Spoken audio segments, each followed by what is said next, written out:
नमस्कार, स्वागत है आपका न्यूज ऑन इंडिया देख रहे हैं आप। मैं हूं आपके साथ शफान अंसारी। शुरुआत करें बड़ी खबर के साथ। बढ़ते कोरोना को लेकर एक्शन में है केंद्र सरकार। आज पीएम मोदी की मुख्यमंत्रियों के साथ अहम बैठक होने जा रही है। पीएम मोदी देश भर में कोरोना की स्थिति की समीक्षा करेंगे। तय कार्यक्रम के मुताबिक दोपहर 12 बजे इस बैठक की शुरुआत की जाएगी। गृह मंत्री अमित शाह, स्वास्थ्य मंत्री मनसुख मंडाविया भी इस बैठक में मौजूद रहेंगे।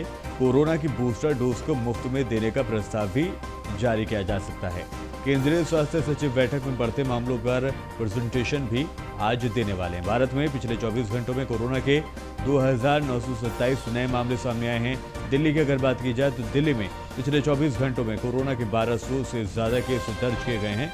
दोपहर 12:30 बजे यूपी के सीएम योगी भी बैठक में शामिल होंगे। यूपी में भी एक बार फिर से कोरोना के मामलों में रफ्तार देखी जा रही है। गाजियाबाद में पिछले 24 घंटे में 75 नए मामले सामने आए हैं। गाजियाबाद में कुल एक्टिव केसों की संख्या 300 के पास पहुंच गई है।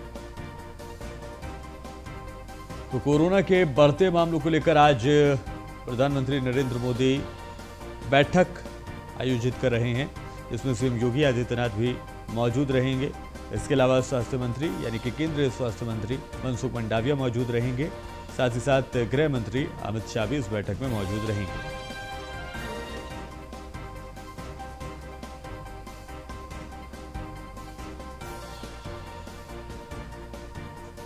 और ज्यादा अपडेट के लिए यादराम भारती हमारे संवाददाता गाजियाबाद से जुड़ गए हैं और नीलेश चौहान हमारे संवाददाता लखनऊ से हमारे साथ रहेंगे। सबसे पहले यादराम के पास जाएंगे। यादराम भारती, कोरोना को लेकर जिस तरह से रफ्तार बढ़ रही है, अभी हालात क्या हैं गाजियाबाद में? देखिए, कोरोना के जो मामले हैं गाजियाबाद में लगातार बढ़ते जा रहे हैं और अगर संख्या की बात करें तो पिछले 24 घंटे में ये संख्या 75 हो गई, जिसके बाद गाजियाबाद के अंदर एक्टिव जो मरीज हैं वो 300 के पार जो है वो पहुंच चुके हैं। हालांकि जो प्रशासन है उसका ये दावा है कि 24 घंटे में जो 53 मरीज हैं कोरोना के, वो भी ठीक होकर घर पर लौटे हैं। लेकिन जिस तरह से कोरोना की रफ्तार बढ़ रही है और खासतौर से मैं बता दूं कि शायद कि जो बच्चे हैं वो खासतौर से इस वायरस से संक्रमित हो रहे हैं और जो लगातार है जो कोरोना की जो चैन है वो लगातार बढ़ती ही जा रही है। फिलहाल अगर एहतियात के तौर की अगर बात करें तो अधिकारी डोर टू डोर यहाँ पर जागरूकता अभियान चला रहे हैं। स्कूलों में खासतौर पर नजर रखी जा रही है और साथ ही में वैक्सीनेशन का जो कार्यक्रम है जो पहले से ही चल रहा था वो और तेजी से उसको बढ़ाया गया है। यादराम, जिस तरह से कोरोना को लेकर बढ़ते मामलों को लेकर जो मेट्रो सिटीज़ हैं या फिर दिल्ली एनसीआर वाले इलाके हैं, चाहे वो गाजियाबाद हो, नोएडा हो, दिल्ली हो, ये जितने भी जुड़े हुए इलाके हैं, इन जगहों पर मास्क को अनिवार्य कर दिया गया है। लोगों में कितनी कह सकते हैं कि जो कहते हैं कि अलर्टनेस दिखाई दे रही है, लोग कितने अलर्ट होते हुए देखे जा रहे हैं? क्या मास्क का इस्तेमाल प्रॉपर किया जा रहा है? देखिए शर्मा, ये बिल्कुल सही बात है क्योंकि मैं आपको बता दूं कि जिस समय दूसरी लहर आई थी वो बड़ी भयानक लहर थी और काफी बैड एक्सपीरियंस उस समय देखने को मिले थे। लेकिन सबसे बड़ी बात यह है कि जैसे जैसे समय बीता वैसे वैसे मास्क के प्रति जो है वो उदासीन होने लगे और साथ ही उनको लगा कि शायद अब कोरोना जा चुका है और इस वजह से उन्होंने मास्क को लेकर जो गंभीरता दिखानी चाहिए थी धीरे धीरे वो खत्म होती चली गई। लेकिन जैसे जैसे मामले बढ़े और सरकार का आदेश आया अनिवार्य मास्क को लेकर के, उसके बाद लोगों के अंदर, हालांकि अभी भी कुछ कई जगह ऐसी है जहां पर मास्क के नियम का पालन नहीं किया जा रहा है, लेकिन काफी हद तक जो गंभीरता है लोगों में दिखाई जरूर दे रही है। लेकिन जो लापरवाही है आज भी लोगों में लगातार देखने को मिल रही है क्योंकि पुलिस इस समय एक्टिव है और चालान को जो मास्क है उसको लेकर चालान भी कर रही है। लेकिन जो जागरूकता एक होनी चाहिए थी वो अभी फिलहाल उतनी दिखाई नहीं दे रही जितनी होनी चाहिए। यादराम भारती, अभी मामलों को लेकर क्या अपडेट है आपके पास गाजियाबाद में? देखिए, मामलों की अगर बात करें तो कोरोना के बढ़ने की जो शुरुआत है वो स्कूलों से हुई। स्कूलों के बच्चे संक्रमित हुए, वहां के जो टीचर थे वो संक्रमित हुए और साथ ही जो एहतियातन स्कूलों को बंद भी किया गया। हालांकि शुरुआत में जो अधिकारी थे, स्वास्थ्य विभाग के अधिकारी, वो ये सोचकर खुश होते रहे कि गनीमत ये है कि कोरोना का कोई भी पेशेंट भर्ती नहीं हो रहा है और वो ठीक हो रहा है। तो इस बात को लेकर थोड़ी तसल्ली है वो जरूर थी। लेकिन जैसे जैसे मामले बढ़े, स्वास्थ्य विभाग की जो नींव थी वो टूटी। स्कूलों में जागरूकता कैंपेन चलाया गया, साथ ही जो जागरूकता अभियान है वो चलाया गया और खासतौर पर जो वैक्सीनेशन है, जो बच्चों का वैक्सीनेशन है, उस पर ज्यादा जोर देने की जो बात हो गई। जी, तो आज प्रधानमंत्री नरेंद्र मोदी एक बैठक भी करने जा रहे हैं, जिसको लेकर कोरोना को लेकर समीक्षा बैठक होगी। इसमें गृह मंत्री मौजूद रहेंगे, इसमें स्वास्थ्य मंत्री केंद्रीय मौजूद रहेंगे, इसके अलावा तमाम लोग भी जुड़ेंगे। और ज़्यादा अपडेट के साथ प्रिया राणा भी जुड़ गए हमारे साथ नोएडा से। प्रिया, नोएडा में मौजूद हैं आप। नोएडा में किस तरह के हालात हैं? लोगों में जागरूकता देखी जा रही है, मास्क लगाए जा रहे हैं चेहरों पर? जी बिल्कुल, देखिए अगर हम बात करें नोएडा में लगातार केस जो है अभी भी बढ़ते हुए नजर आ रहे हैं। जो आंकड़ा है वो बढ़ रहा है, लेकिन मृत्यु दर में लगातार जो बढ़ोतरी है वो नहीं देखी जा रही। लोग ठीक भी हो रहे हैं। वहीं अगर हम बात करें मास्क लगाने की, नियमों की, तो ऐसा नहीं है कि सड़कों पर लोग नियमों का पालन करते हुए नजर आ रहे हैं। बल्कि हम स्कूल की बात करें तो स्कूल में भी बहुत सारे बच्चे ऐसे देखने के लिए मिल रहे हैं जो मास्क नहीं लगा रहे हैं। लेकिन अगर हम खुद ही सतर्कता नहीं बरतेंगे, तो लापरवाही अगर हम लोग करते रहे, तो किस तरीके से हमें कोरोना से निजात मिलेगी? क्योंकि लगातार यही कहा जा रहा है कि चौथी लहर आने की आशंका बताई जा रही है और जून में चौथी लहर आती हुई नजर भी आ रही है। क्योंकि लगातार जिस तरीके से आंकड़े बढ़ रहे हैं, कमी नहीं हो रही है, तो चौथी लहर जून में आने वाली है। वहीं आईएमए की रिपोर्ट के मुताबिक जिस तरीके से चौथी लहर आएगी तो बहुत ज्यादा तेजी आंकड़ों में देखने के लिए मिलेगी। जी बिल्कुल। और प्रिया, पुलिस क्या कर रही है? पुलिस को सीधे तौर पर निर्देशित कर दिया गया है 500 रुपए का चालान आप सीधे तौर पर कीजिए जिसके चेहरे पर मास्क नहीं दिखाई देता। तो क्या अभी पुलिस ने सख्ती बरतना शुरू नहीं किया है? जी बिल्कुल, देखिए अगर हम प्रशासन की बात करें तो प्रशासन के द्वारा लगातार लोगों को अलर्ट भी किया जा रहा है, अनाउंसमेंट भी की जा रही है। चाहे हॉस्पिटल्स की बात करें या रोड की बात करें, अनाउंसमेंट भी की जा रही है। उनके द्वारा चालान भी काटे जा रहे हैं। लेकिन चालान वो ऐसी जगह पे कटते हैं जहाँ फैक्ट्री का एरिया हो, मजदूर वर्ग के लोग हों। लेकिन सबसे बड़ी बात यह है कि जो जिस तरीके से अब की बार बच्चों से कोरोना में वृद्धि होती हुई नजर आई है, तो सबसे ज्यादा हमें स्कूलों पर ध्यान देना चाहिए। क्योंकि लगातार वहां पर बच्चे, बहुत सारे स्कूल ऐसे हैं जिनमें बिना मास्क के नजर आ रहे हैं। वहीं रोड पर भी पुलिस के द्वारा चालान काटे जा रहे हैं, बावजूद उसके यहाँ पर लोग बिना मास्क के नजर आ रहे हैं। वहीं अगर हम अभी अपने आगे पीछे भी यहाँ पर देखें तो किसी भी व्यक्ति ने यहाँ पर मास्क नहीं लगाया हुआ है। क्योंकि लोगों के मन में डर खत्म हो चुका है और डर थोड़ा कम होने की वजह से लोग लापरवाही करते हुए नजर आ रहे हैं, जिससे कोरोना के आंकड़े दिन पे दिन बढ़ते हुए भी नजर आ रहे हैं। जी ठीक है। तो प्रिया हमारी संवाददाता अपडेट हमें दे रही थी। आप रहिएगा हमारे साथ प्रिया, आप भी रहेंगी, और यादराम भारती आप भी हमारे साथ रहेंगे। नीलेश चौहान हमारे संवाददाता लखनऊ से जुड़े हुए। नीलेश, आज बैठक होने जा रही है, केंद्रीय नेतृत्व के दौरान ये बैठक होगी और सीएम योगी भी इसमें मौजूद रहेंगे। क्या कुछ लग रहा है, क्या कुछ नई गाइडलाइंस आ सकती है? देखिए बिल्कुल, जिस तरीके से अगर हम चाइना से शुरू हुए इस वायरस की बात करें तो चाइना का जो शंघाई शहर है वहां पर जिस तरीके से लॉकडाउन लगाया गया है, लोग अपने घरों में कैद हैं, किसी को बाहर निकलने की इजाजत नहीं है, वहां का जो इस समय माहौल बना हुआ है, उस माहौल को देखते हुए हिंदुस्तान के अंदर भी अलर्ट जारी किया गया है। प्रधानमंत्री नरेंद्र मोदी आज उत्तर प्रदेश समेत हिंदुस्तान के सभी मुख्यमंत्रियों से वीडियो कॉन्फ्रेंसिंग के माध्यम से जुड़ेंगे और कोरोना की एडवाइजरी को लेकर बातचीत की जाएगी कि कैसे हम कड़ाई से जो कोरोना की गाइडलाइन है उसका पालन कराएं, ताकि उत्तर प्रदेश और देश में कोरोना का जो बढ़ता हुआ आंकड़ा है उसको कम किया जा सके। तो लगातार उत्तर प्रदेश सरकार तो उत्तर प्रदेश में प्रयासरत है ही कि उत्तर प्रदेश में हम कैसे कोरोना के आंकड़ों को कम करें। अस्पतालों में सुविधाओं को दुरुस्त किया जा रहा है, लोगों को जागरूक करने के लिए चौराहों पर अनाउंसमेंट किया जा रहा है। उसके साथ साथ अस्पतालों में कहीं भी उत्तर प्रदेश के किसी भी अस्पताल में बिना मास्क के कोई एंट्री नहीं दी जाएगी, ऐसे निर्देश भी जारी किए गए हैं।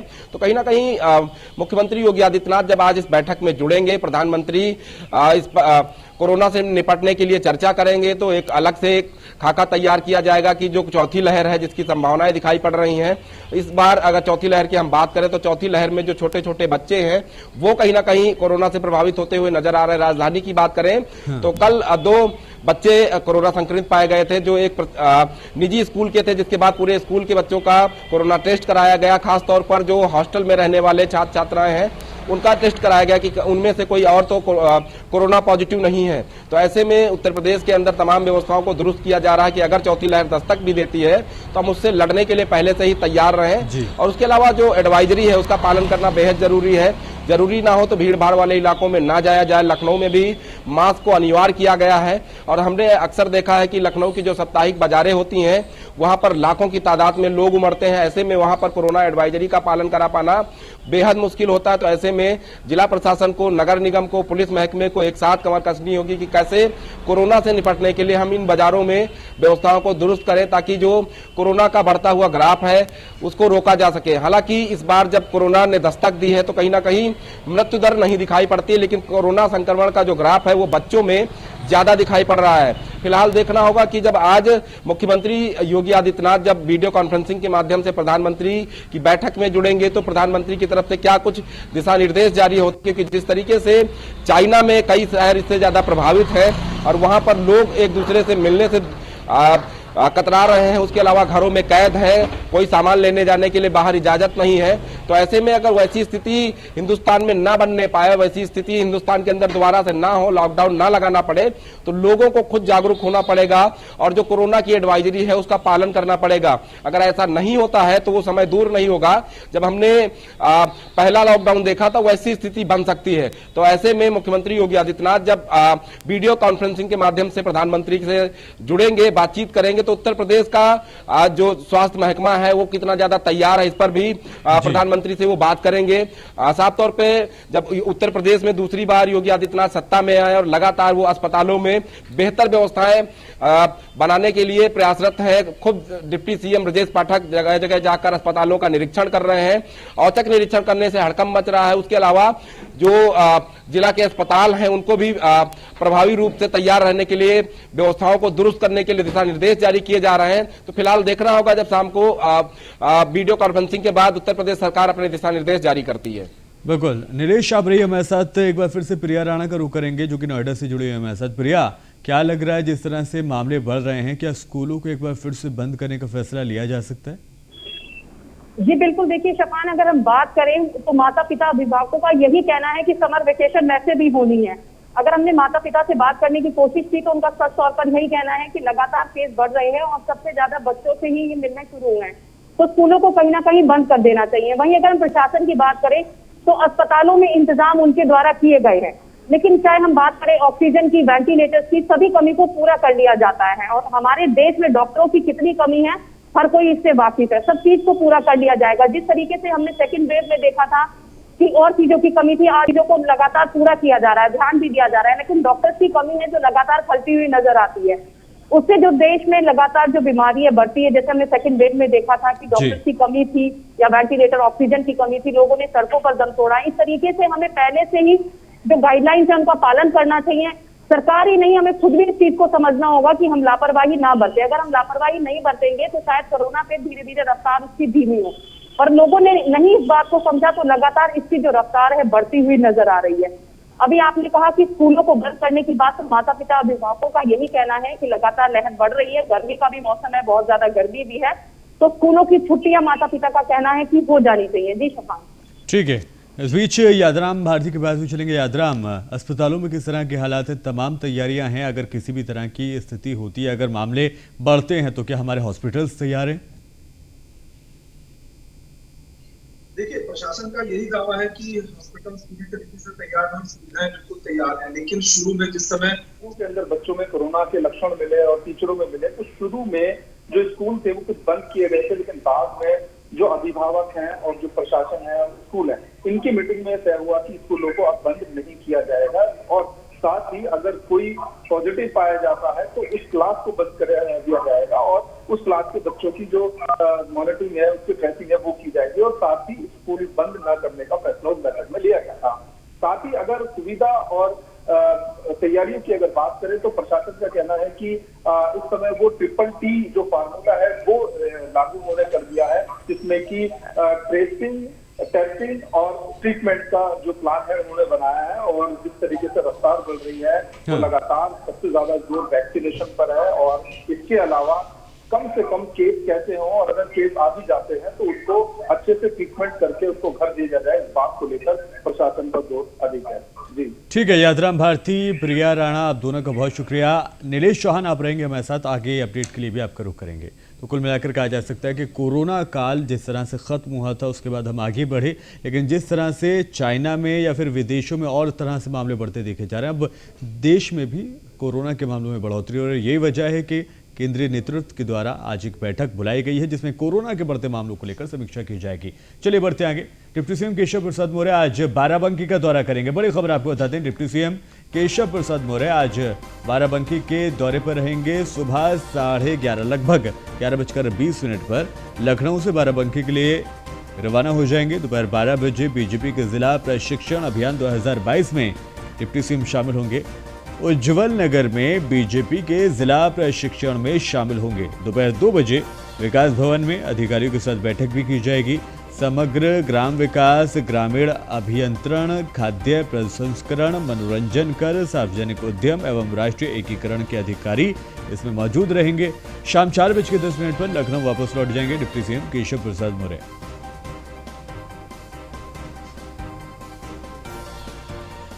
और लखनऊ से बड़ी खबर आपको बताएं, सीएम योगी की सख्ती का बड़ा असर दिखाई दे रहा है। पीडब्ल्यूडी विभाग के प्रमोट जेई के पदोन्नति के आदेश जारी कर दिए गए हैं, यानी कि डिमोशन उनका कर दिया गया है।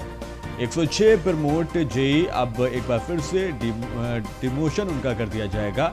अवैध डिप्लोमा पर प्रमोट इनको कर दिया गया था। सपा सरकार में ये को प्रमोट किया गया था। रिव्यू कमेटी की रिपोर्ट के बाद यह आदेश जारी किया गया है। तो रिव्यू किया गया और ये पता चला कि ये पूर्व की सरकार में वो लोग थे जो कि फर्जी सर्टिफिकेट के जरिए आगे बढ़े थे, लेकिन एक बार फिर से इनको पीछे कर दिया गया। नीलेश, हमारे संवाददाता लगातार जुड़े हुए। नीलेश, एक बेहतरीन कदम भ्रष्टाचार को खत्म करने वाला और पूर्व सरकार की जो गलतियां थी उस गलतियों को मौजूदा सरकार अब सुधार रही है। देखिए, बिल्कुल उत्तर प्रदेश के मुख्यमंत्री योगी आदित्यनाथ लगातार कहते हैं कि उत्तर प्रदेश में जीरो टॉलरेंस की नीति के तहत सरकार काम कर रही है। उसी नीति का ये नतीजा है कि जो फर्जी सर्टिफिकेट के तहत जिन्होंने प्रमोशन हासिल किया था पूर्ववर्ती सरकारों में, उनकी अब जांच शुरू हुई है। जांच में तमाम जो लोग पाए जा रहे हैं उनके डिमोशन की कार्रवाई भी उत्तर प्रदेश सरकार ने शुरू कर दी है। उत्तर प्रदेश सरकार की इस कार्रवाई से आम जनता में एक खुशी की लहर दिखाई पड़ रही है, जो कहीं ना कहीं ये कहते हुए हमेशा देखी जा रही थी कि उत्तर प्रदेश में तमाम ऐसे लोग हैं जो फर्जी सर्टिफिकेट के जरिए लगातार प्रमोशन पा रहे हैं और जो वाकई में प्रमोशन के हकदार हैं उनको प्रमोशन नहीं मिल पा रहा है। ऐसी स्थिति में उत्तर प्रदेश सरकार ने पीडब्ल्यूडी में एक जांच कराई। जांच में जो अधिकारी जो है फर्जी सर्टिफिकेट के सहारे प्रमोशन पाकर ऊपर गए थे उनको कहीं ना कहीं डिमोट करके उनके पद पर लाने का काम किया। साथ साथ उत्तर प्रदेश सरकार ने अन्य विभागों में भी इस तरीके की जांच कराने की बात कही है कि जो भी फर्जी सर्टिफिकेट के सहारे या फर्जी तरीके से जो है प्रमोशन ले रखा होगा उसके ऊपर कार्रवाई की जाएगी। तो फिलहाल ये कहा जा सकता है कि उत्तर प्रदेश के मुख्यमंत्री योगी आदित्यनाथ लगातार उत्तर प्रदेश में कहते आए हैं कि उत्तर प्रदेश में किसी भी विभाग में अगर इस तरीके का कोई मामला सामने आया है तो उसके ऊपर कार्रवाई की जाएगी। साथ साथ उत्तर प्रदेश के मुख्यमंत्री लगातार ये प्रयास कर रहे हैं कि सभी विभागों को पारदर्शिता तरीके से देखा जाए और सभी जगहों पर जहां जहां प्रमोशन हुए उनकी लिस्ट भी तैयार की जाए कि कौन किस तरीके से प्रमोट हुआ है, क्या नियमों का पालन किया गया है, नहीं किया गया है। उन तमाम चीजों को लेकर लगातार जो है समीक्षा का दौर चल रहा है और वो जो समीक्षा पूरी होती है, जो उसमें दोषी पाए जा रहे हैं उनके ऊपर कार्रवाइयां भी हो रही हैं। ठीक है नीलेश चौहान, बहुत शुक्रिया तमाम जानकारी के लिए। बढ़ते आगे लखनऊ से बड़ी खबर आपको बताएं, प्रदेश के सभी 75 जिलों में चलेगी अभ्युदय योजना। प्रतियोगी परीक्षाओं की तैयारी के लिए चल रही है अभ्युदय योजना। जिलाधिकारी की अध्यक्षता में गठित होगी टास्क फोर्स तैयार करेगी प्रतियोगी परीक्षाओं के लिए कक्षाओं का रोस्टर। अभी तक मंडल स्तर पर संचालित है अभ्युदय योजना, अब इसको और विस्तार देने की कोशिश की जा रही है। तो बड़ी खबर आपको बता दें, सभी 75 जिलों में इसको चलाया जाएगा। नीलेश हमारे संवाददाता ज्यादा अपडेट के साथ लगातार जुड़े हुए हमारे साथ। नीलेश, इस पर पूरा अपडेट बताएं, किस तरह से इसका विस्तार करने की कोशिश हो रही है?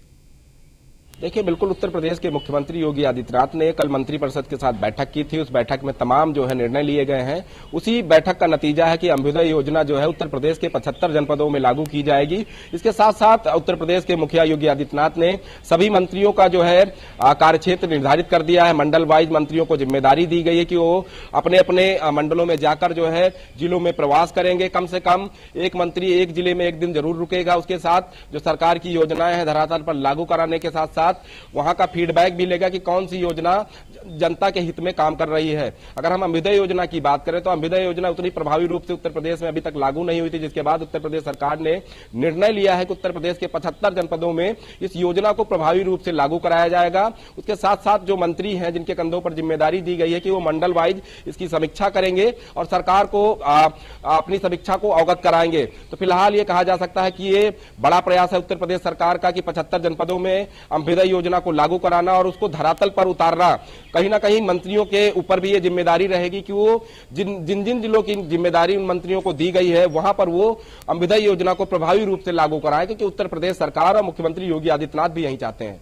ठीक है, बहुत शुक्रिया इस जानकारी के लिए। लेकिन आप रहिएगा मेरे साथ लगातार। बढ़ते हैं आगे, लखनऊ से बड़ी खबर आपको बताएं।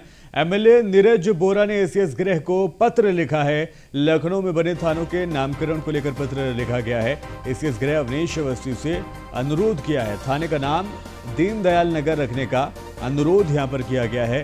राजधानी लखनऊ में मदेहगंज नया थाना बना है और उसका नाम अब बदलने की बात की गई है। एसीएस गृह अवनीश अवस्थी को अनुरोध किया गया, बाकायदा पत्र उनके लिए लिखा गया है। तो एमएलए नीरज बोरा ने एसीएस को ये पत्र लिखकर लखनऊ में बने थाने के नामकरण को लेकर पत्र लिखा है और दीनदयाल नगर इस थाने का नाम रखने का अनुरोध किया गया है।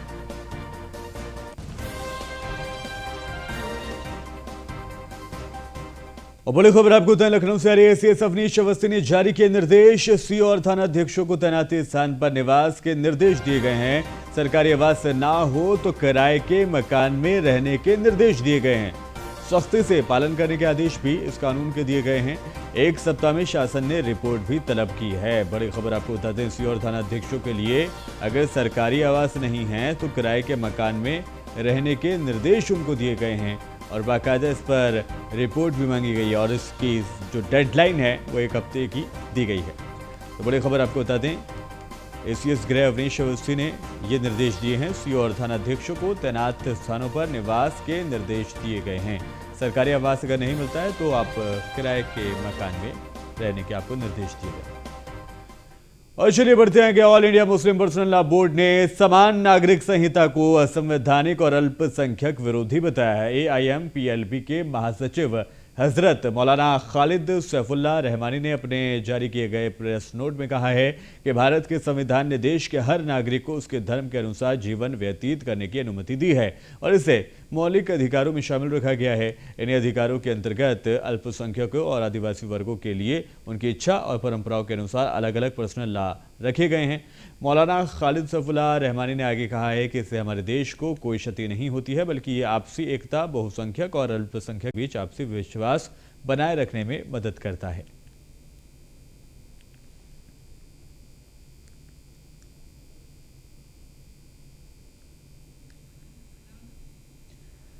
और बड़ी खबर आपको बताएं, लखनऊ से आ रही है। होमगार्डों पर मेहरबान योगी सरकार। वेतनमान बढ़ाने और बीमा के बाद एक और फैसला लिया गया है कि अच्छा काम करने वाले होमगार्डों को प्रशस्ति पत्र देने का फैसला लिया गया है। बेहतरीन कार्य करने वाले होमगार्डों को सम्मानित सरकार के द्वारा किया जाएगा। अभी तक हमने ये देखा था कि होमगार्डों के हक में कई फैसले सरकार के द्वारा लिए गए थे, चाहे वो आप वेतन बढ़ाने की बात देख लीजिए या फिर बीमे की बात जो सामने आई। बीमा को लेकर भी बाय डिफॉल्ट उनको कर दिया गया है। ऐसे में अच्छा काम करने वाले होमगार्डों को और ज़्यादा उनका जो मनोबल है बढ़ाया जाए, इसके लिए प्रशस्ति पत्र देने का फैसला लिया गया है। नीलेश चौहान लगातार जुड़े हमारे संवाददाता। नीलेश, होमगार्ड्सों के लिए एक के बाद एक लगातार बेहतरीन सौगातें सीएम के द्वारा दी जा रही हैं। पहले हमने देखा कि वेतन बढ़ोतरी की गई और उसके बाद हमने देखा कि उनको बीमा जो है वो अनिवार्य एक तरह से कर दिया गया। उसके बाद ये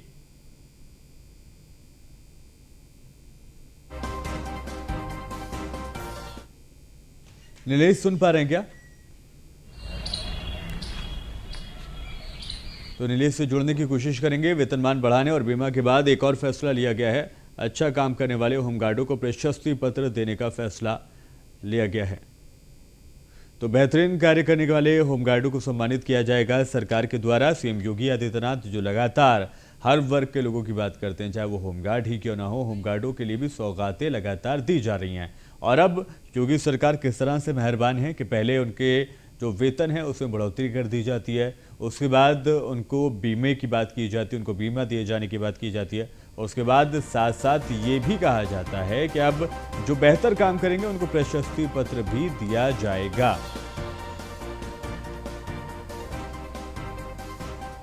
और लखनऊ से बड़ी खबर आपको बताएं, 48 करोड़ के घोटाला करने वाले गिरोह का पर्दाफाश किया गया है। गोमती नगर पुलिस ने मास्टरमाइंड मंगलेश सिंह को गिरफ्तार किया है। अपराधियों के खिलाफ चलाए जा रहे अभियान के तहत ये गिरफ्तारी हुई है। तो बड़ी खबर आपको बता दें, जहां पुलिस को बड़ी कामयाबी लगी है हाथ, मास्टरमाइंड मंगलेश सिंह को गिरफ्तार कर लिया गया। अपराधियों के खिलाफ चलाए जा रहे अभियान के तहत ये गिरफ्तारी की गई है। तो मंगलेश सिंह को गिरफ्तार किया गया है, जो कि मास्टरमाइंड रहा है 48 करोड़ का घोटाला करने वाले गिरोह का। गोमती नगर पुलिस को ये बड़ी कामयाबी हाथ लगी है, जहां पर घोटाला करने वाले गिरोह का पर्दाफाश हुआ है। गोमती नगर पुलिस ने मास्टरमाइंड मंगलेश सिंह को गिरफ्तार कर लिया है। अपराधियों के खिलाफ चलाए जा रहे अभियान के तहत ये गिरफ्तारी हुई है। नीलेश चौहान हमारे संवाददाता लगातार जुड़े हुए मेरे साथ। नीलेश, बड़ी कामयाबी तो मिली ही है और साथ ही साथ जानना चाहेंगे कि ये मंगलेश का आपराधिक रिकॉर्ड क्या है।